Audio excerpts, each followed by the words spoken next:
Hello friends, welcome to my YouTube channel Asmit academy Ranchi. कैसे हैं आप सब? आई होप कि सब आप लोग मस्त होंगे। आज हम आप लोगों के लिए लेकर के आए हैं बीएड कोर्स 2 का सिलेबस। कोई भी सब्जेक्ट पढ़ने से पहले उसके सिलेबस के बारे में जानना बहुत ही ज़रूरी है। तो बीएड कोर्स 2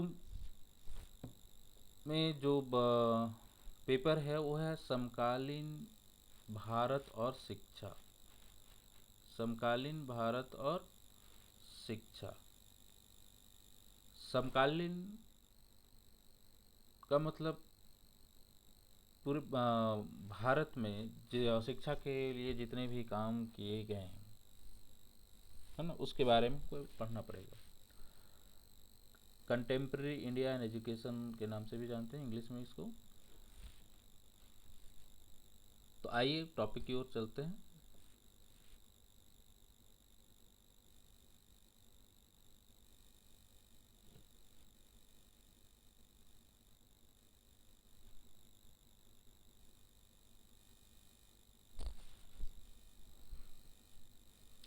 ये जो सिलेबस हमने डिज़ाइन किया है वो रांची यूनिवर्सिटी के ध्यान में रखते हुए किया है, लेकिन झारखंड में जितने भी यूनिवर्सिटी है जहाँ 2 वर्षीय करिकुलम लागू है, सेमेस्टर सिस्टम नहीं है, वहाँ पे कोर्स 2 के रूप में कंटेम्प्रेरी इंडिया एंड एजुकेशन को पढ़ना है। और जहाँ पे सेमेस्टर सिस्टम है वहाँ भी पढ़ना है, लेकिन ये हो सकता है कि आप फर्स्ट ईयर में पढ़ रहे हैं तो हो सकता है उनके पास सेकेंड सेमेस्टर में पढ़ना हो। तो सबसे पहले हम लोग सिलेबस के बारे में डिस्कस करेंगे। सिलेबस में अब क्या क्या पढ़ना है, कितना पढ़ना है, तब जाकर के आगे हम लोग टॉपिक के बारे में डिस्कस करेंगे। इसमें टोटल 4 यूनिट है। इस पेपर में टोटल 4 यूनिट है। 4 यूनिट में यूनिट 1 जो है, यूनिट 1 में हमको पढ़ना है एजुकेशन के बारे में। यूनिट 1 में हमको पढ़ना है एजुकेशन के बारे में।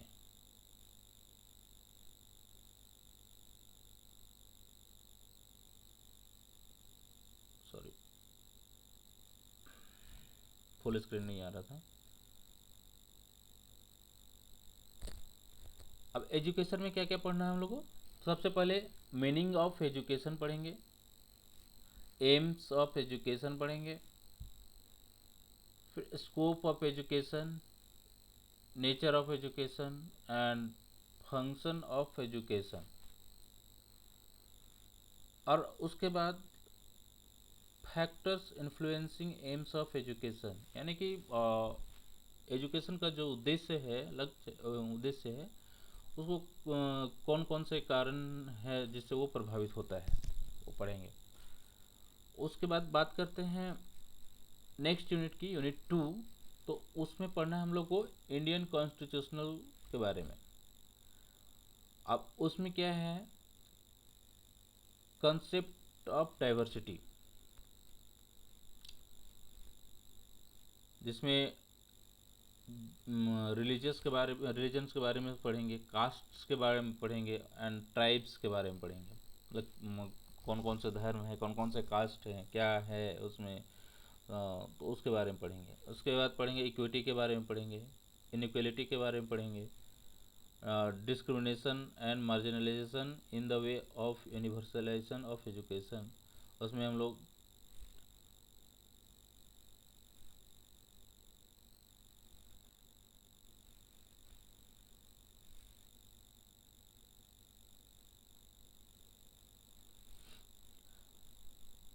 प्रिएम्बल हम लोग को पढ़ना है, भारतीय संविधान का जो प्रस्तावना है है ना, उसको पढ़ना है। फंडामेंटल राइट्स क्या क्या हैं, फंडामेंटल ड्यूटीज क्या क्या हैं, है ना, ये पढ़ना है। उसके बाद है directive principle of state policy. State कौन कौन से स्टेट पॉलिसी हैं उनको पढ़ना है। उसके बाद आते हैं यूनिट 3। यूनिट 3 में हम लोग को background of policy of education in British India, मतलब कि ब्रिटिश शासनकाल के दौरान क्या क्या पॉलिसीज थी, या उसके बाद कौन कौन से पॉलिसीज बनी, है ना, उसके बारे में पढ़ना है। Brief history of policies between 1947 to 1964। 1947 मतलब कि 1947 से लेकर के 1964 के बीच में क्या क्या पॉलिसीज बने, 1964 से 86 में कौन कौन सा पॉलिसी आया, 1986 के 1986 या उसके बाद कौन कौन सा पॉलिसी काम कर रहे हैं हम लोग, पहले फिर उसको जानेंगे।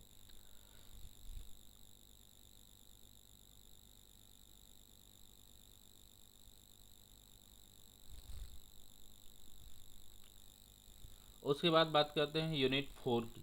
यूनिट 4 में जो हम लोग को पढ़ना है, policy frameworks for public education in India, contemporary issues and policies. इसमें हम लोग पब्लिक एजुकेशन के लिए कौन कौन सा पॉलिसीज बने उसके बारे में हम लोग को पढ़ना है। अब जैसे कि पहला पहला है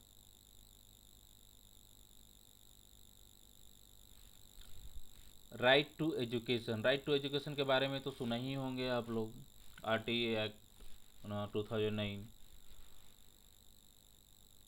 इसमें सर्व शिक्षा अभियान के बारे में पढ़ना है।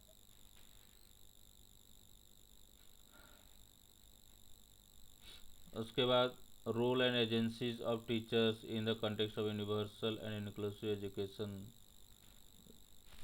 एजेंसी एजेंसी का क्या रोल है, फिर टीचर्स का क्या रोल है।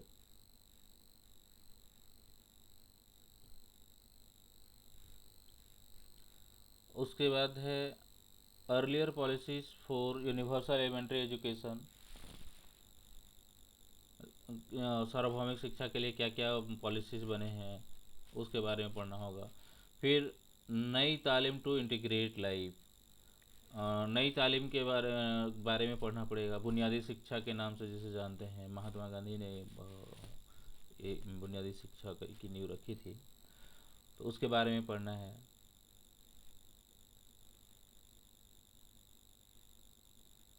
फिर है work and education in context of community participation and development.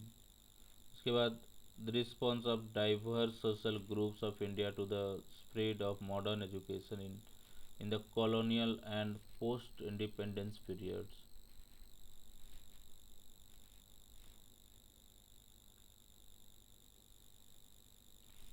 उसके बाद एजुकेशन फॉर मार्जिनलाइज्ड ग्रुप, उसमें women, women, Dalits and tribal people, nationalist critique of colonial education and experiments. फिर हम लोग पढ़ेंगे liberalisation and globalisation of Indian economy, pedagogic and curricular shift of 1990s and 2000s, mid day meal programme.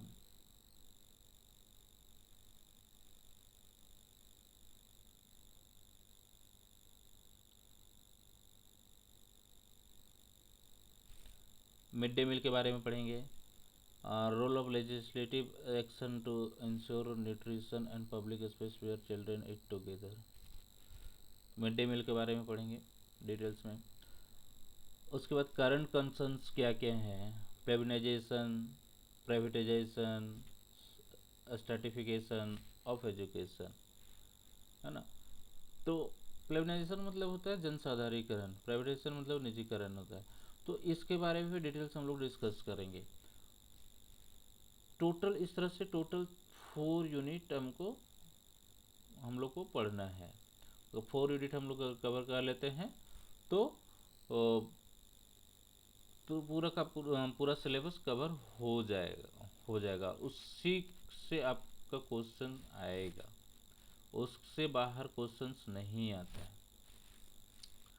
Total अगर बात करें exam की, तो इसमें टोटल 100 मार्क्स का एग्ज़ाम होता है। 100 मार्क्स में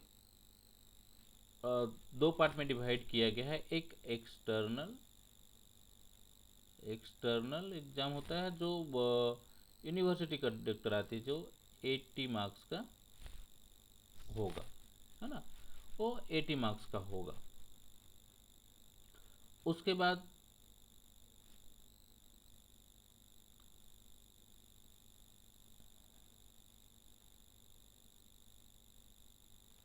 उसके बाद 80 मार्क्स का तो एक्सटर्नल हो गया, यूनिवर्सिटी कंडक्ट कराएगी। फिर बचता है 20 मार्क्स। 20 मार्क्स जो है वो इंटरनल होता है। इंटरनल मतलब कि आपको कॉलेज से ही मिलेगा। इसके लिए क्या क्या ये है, तो इसमें आपका मेनली जो असाइनमेंट्स मिलेंगे, है ना। तो असाइनमेंट आपको जमा करने हैं, उसी बेसिस पर आपका मार्क्स मिलता है। फील्ड एक्टिविटीज़ होता है, तो आपका परफॉर्मेंस कैसा है उस बेसिस पर कॉलेज मार्क्स तय करती है। तो कॉलेज फिर यूनिवर्सिटी को डायरेक्टली सेंड करती है। तो टोटल आपका इसमें 100 मार्क्स का एग्ज़ाम होगा। 100 मार्क्स का एग्ज़ाम होगा।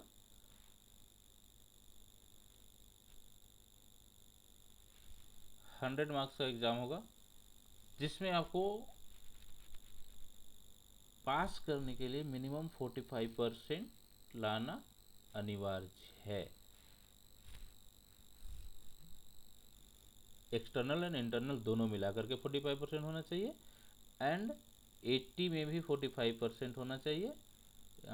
सॉरी 80 में भी 45% होना चाहिए।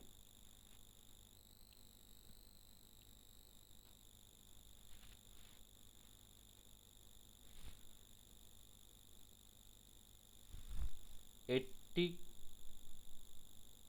का 45% होना चाहिए, है ना। तो यानी कि इसमें आपका 80 में मिनिमम आपको 35 मार्क्स का रखा गया है, और 20 में आपको प्लस 10 मतलब 10 मार्क्स उसमें रखा गया है। तो दोनों मिला करके 45 मार्क्स आपका रहता है। 45% आपको लाना अनिवार्य है। और इसमें जो क्वेश्चन जो पूछे जाते हैं वो थ्योरी बेस्ड क्वेश्चन होते हैं, थ्योरेटिकल क्वेश्चन होते हैं। Theoretical questions means total 8 questions के आसपास मिलेंगे, जिसमें आपको मिनिमम 5 क्वेश्चंस के आंसर्स देना कंपलसरी है। तो 5 क्वेश्चन का आंसर देना कंपलसरी है, और कोशिश कीजिएगा कि 5 का 5 अटेम्प्ट करें। एक क्वेश्चन अगर आप छोड़ देते हैं लास्ट में तो आपके लिए समस्या खड़ी कर सकती है। तो एक भी क्वेश्चन नहीं छोड़ना है ना। और किसी एक क्वेश्चंस में आपको ज़्यादा टाइम नहीं देना है। कोई भी एक क्वेश्चन में ज़्यादा, ऐसा नहीं है कि फर्स्ट क्वेश्चन जो बना रहे हैं हमको बहुत अच्छे से आ रहा है, तो बहुत अच्छे से आ रहा है तो उसको एकदम 20 पेज लिख देंगे, तो नहीं, 20 पेज लिखने से कोई फ़ायदा है ही नहीं। फ़ायदा नहीं है, क्योंकि अब 16 जो क्वेश्चन जो होता है 16 मार्क्स का एक क्वेश्चन होता है इंटू 5, मतलब टोटल 80 मार्क्स हो जाएगा। 80 मार्क्स तो आप 20 पेज भी लिखेंगे तो एग्जामर क्या है, 16 नंबर से तो ज़्यादा दे नहीं सकते हैं, मैक्सिमम तो एक क्वेश्चन में 16 नंबर ही मिलेगा। तो आपका वहाँ पे टाइम वेस्ट हो जाएगा कि हाँ लिखने, और सोचते हैं कि नहीं थ्योरेटिकल बेस्ड क्वेश्चन है, आर्ट्स का पेपर है, तो जितना मर्जी उतना मैं लिख लूँ। तो लिख सक ऑब्वियसली आप लिखिए, लेकिन लिख सकते हैं तब लिखिए। ऐसा नहीं है कि 5 क्वेश्चन की जगह में 3 क्वेश्चन बना के आ रहे हैं 20-20 पेज लिख करके, तो ऐसा गलती नहीं करना है। आपको पूरे के पूरे क्वेश्चंस अटेम्प्ट करने हैं। आप 20 पेज मत लिखिए। आप ऐसा नहीं है, बहुत कोई कह रहता है कि ज़्यादा पेज से ज़्यादा मार्क्स मिलता है, ऐसा नहीं है। मार्क्स मिलता है आपको राइटिंग स्किल्स पर, आप कैसे लिखते हैं, क्या लिख रहे हैं, वो मैटर करता है। ये नहीं कि आप कितना ज़्यादा लिख रहे हैं, वो मैटर करता है। आप 6 पेज 7 पेज लिखिए ना, सफिशिएंट है। 6 पेज 7 पेज सफिशिएंट होता है, कोई दिक्कत नहीं है। 7 पेज 8 पेज लिखिए, 9 पेज लिखिए, संतुष्ट नहीं होता है तो, लेकिन लिखने का स्पीड होगा तब तो लिख पाएंगे ना। लिखने का 20 पेज भी लिख सकते हैं, कंटेंट आपके पास पूरा है, सब कुछ रहेगा, लेकिन आपके पास टाइम तो लिमिटेड है ना। 3 आवर्स में आपको पूरा क्वेश्चन अटेम्प्ट करना है, मतलब कि करना है। ये नहीं कि 3 आवर्स से आपको 3.5 आवर्स मिल 3.5 घंटा मिल जाएगा या 4 घंटा आपको मिल जाएगा अलग से, ऐसा ऐसा बिल्कुल भी नहीं होने वाला है। और एक क्वेश्चन में ज़्यादा से मैक्स टू मैक्स आप 35 मिनट्स ही देंगे, इससे ज़्यादा तो देना ही नहीं है। 35 मिनट से ज़्यादा बिल्कुल नहीं देना है ना। क्यों देखिए, क्योंकि 3 आवर्स मतलब कि 180 मिनट्स आपके पास है। 180 मिनट्स है आपके पास, 5 क्वेश्चन है, 5 ही क्वेश्चन है, 5 क्वेश्चन है तो 5 क्वेश्चन तो इक्वल टाइम देंगे, तब तो इक्वल इक्वल आप लिख सकते हैं ना। नहीं तो पता चलेगा 4 क्वेश्चन बहुत बढ़िया लिखे, 5वां क्वेश्चन आप लिख ही नहीं पाए, तो एक क्वेश्चन तो ऐसे ही चलाएगा, वहाँ पे तो जीरो मिल जाएगा आपको। फिर क्या फ़ायदा होगा, कोई फ़ायदा नहीं है। उससे बेहतर है कि कम टाइम दीजिए क्वेश्चन में, 35 मिनट्स मैक्सिमम दीजिए। जैसे 5 से 5 3 15, 35 to 36 है ना। तो इससे ज़्यादा नहीं दीजिए, 5 मिनट आप लास्ट में रख लीजिए। क्यों, क्योंकि 5 मिनट में आप पूरा पेपर पलट के देख सकते हैं कि कहीं कुछ छूट तो नहीं रहा है, कुछ गलत तो नहीं लिखे हैं, कुछ गलत इन्फॉर्मेशन तो नहीं भर दिए हैं। क्योंकि आपको अपना roll number, roll registration numbers वगैरह फ्रंट पेज में भरना पड़ता है, तो वो आपको भरना पड़ेगा सही सही, नहीं तो फिर कॉपी करेक्शन में ही नहीं जाएगा, है ना। कॉपी इवेलुएट नहीं की जाएगी फिर, वो देख सकते हैं। या उसमें आपको कुछ आपको लगता है कुछ अंडरलाइन करना है तो अंडरलाइन कर सकते हैं, कोई दिक्कत नहीं है। एक चीज़ का ध्यान रखेंगे कि आप जो लिखेंगे ना, जो वो रेड पेन यूज नहीं करना है, रेड एंड ग्रीन बिल्कुल भी नहीं यूज करना है ना। रेड एंड ग्रीन बिल्कुल भी यूज नहीं करना है ना? रेड ग्रीन आपके लिए नहीं है, आप ब्लू यूज कीजिए, ब्लैक यूज कीजिए, कोई दिक्कत नहीं है ना। ब्लू ब्लैक, अब ज़्यादा पेन से आप कर भी नहीं सकते हैं, लिख भी नहीं पाएंगे उतना, तो ब्लू ब्लैक सफिशिएंट है ना। उसके अलावा आपको और कुछ लगता है हाईलाइट कर सकते हैं तो कर सकते हैं, लेकिन ध्यान रखिएगा रेड और ग्रीन नहीं होना चाहिए, है ना। तो सिलेबस के बारे में तो लगभग समझ ही गए होंगे। बाकी टॉपिक वाइज हम वीडियो लेकर के आएंगे आप लोग के लिए, और अगर आप लोगों को कोई ऐसा स्पेसिफिक टॉपिक होगा तो आप वो मुझे कमेंट सेक्शन में कमेंट करके बता सकते हैं।